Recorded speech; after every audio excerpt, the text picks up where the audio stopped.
2001ஆம் ஆண்டு நாடாளுமன்றத்தின் மீது பயங்கரவாதிகள் நடத்திய தாக்குதலில் உயிரிழந்தவர்களுக்கு குடியரசுத் தலைவர் உள்ளிட்ட தலைவர்கள் அஞ்சலி செலுத்தியுள்ளனர்.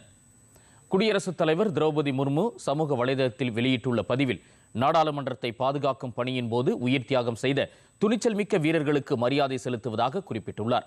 நாட்டுப்பற்றுடன் கடமையாற்றிய துணிச்சலான வீரர்களுக்கு நாடு அஞ்சலி செலுத்துவதாக அவர் தெரிவித்துள்ளார்.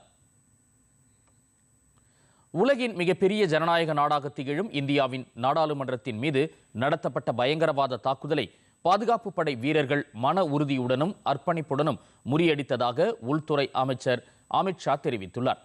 சமூக வலைதளத்தில் இக்கருத்தை பதிவு செய்த அவர், நாட்டின் மாண்பை பாதுகாக்கும் பணியில் உயிர் தியாகம் செய்த வீரர்களுக்கு மரியாதை செலுத்துவதாக குறிப்பிட்டுள்ளார்.